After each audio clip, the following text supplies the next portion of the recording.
I woke up as we hit a particularly rough patch of ground. I'm a second-year college student, and I was on a trip with a few of my friends into the wilderness to go camping. It went about as what you would expect, and was overall a fun experience. Dylan was taking us all back home in his van. There was still a large patch of wilderness between us and the city outskirts, which was why I had fallen asleep, and that's when I noticed him. Outwardly, there was nothing really off about him, at least not that much. He looked like he could have easily been from our group, but he wasn't, because 5 of us had gone on this trip.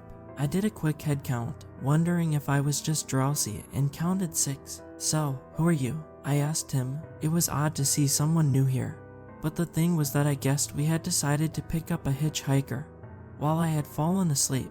Lucy gave me a weird look. "You all right there? This here's Grayson. You know him?" I turned to him again, wondering if by some odd chance I did know him, and reached the same conclusion I had earlier. I had never seen this man before in my life. And again, we had done head counts regularly, over and over, because Blake wouldn't let us not do them. It was drilled in my head that it only went up to 5. That's it, 5, not 6. And we did this over and over so often. There was no way I could be making a mistake. I opened my phone and went through the pictures I'd taken during the trip. Now, there was not even a single sight of him at the edge of any frame, let alone a full-blown photo of him. And the most people in any photograph was still 5. I turned to Lucy and said, "What's with this weird joke?" "What weird joke?" she asked. "Why did you pick someone up? And why are you pretending like he's always been here?" Lucy wasn't really one to joke, but I guess this could have been part of an elaborate prank.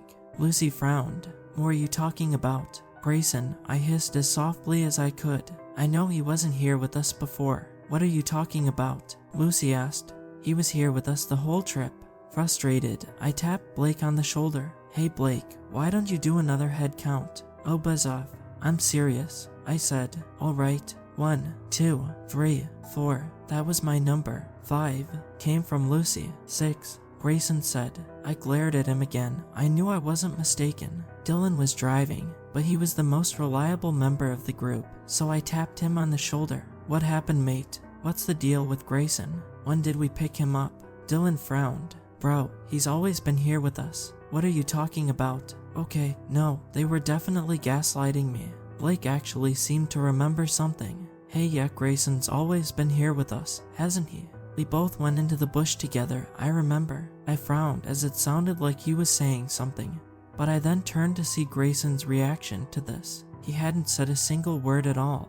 He was just staring out the window as if he didn't have a care in the world. He then turned very abruptly and told Dylan, "Hey, could we stop here? I need to take a leak." Again, Dylan asked, but he stopped the van anyway. Grayson got out, and I saw him turn towards the woods. "Maybe he just has an overactive bladder," Blake said. "Wait, you're telling me that you stopped before?" "Oh yeah, wait, you were asleep, right?" "Yeah, I had to go in the woods, and Dylan had to too," Blake said. I think I began to understand what had happened. I had fallen asleep, and Blake went to go outside, so they stopped, but then Blake came back with Grayson at that time, and everyone apparently accepted them. "Oh yeah, you guys were gone for a long time," Lucy said. My heart started racing.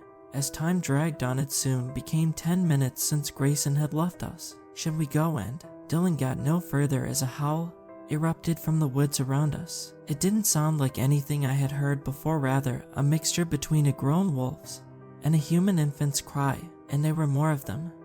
Guys," Lucy said, pointing to a point in the woods where I could make out a pair of orange eyes looking at us before they disappeared so quickly. I wondered if it had just been a mirage. "Dylan, let's go. We can't leave Grayson behind. Grayson's the one who probably brought those things to us," I said. "How come you guys can't see that?" Other strange, shadowy figures were there just behind the tree line. I had a feeling that they weren't going to remain behind the tree line for long. "Dylan, floor it." This time it was Lucy who screamed, and Dylan started the van. Behind us, I could hear the same strange screams we had heard earlier. We didn't get very far as Dylan stopped. "What happened?" Blake asked. "I don't know," Dylan said. I got out, against my better judgment, and saw that both of our rear tires had been slashed. "Grayson, that snake." And then I saw it, coming out from the trees, a creature that looked almost humanoid, but had a wolf's head. Now, I think it was wearing a wolf pelt It let out a scream, and I dashed back inside. "What happened?" Dylan asked. "That thing you guys let join us slashed both of our tires," I said. The cries grew louder around us, and more of the same figures came out onto the road.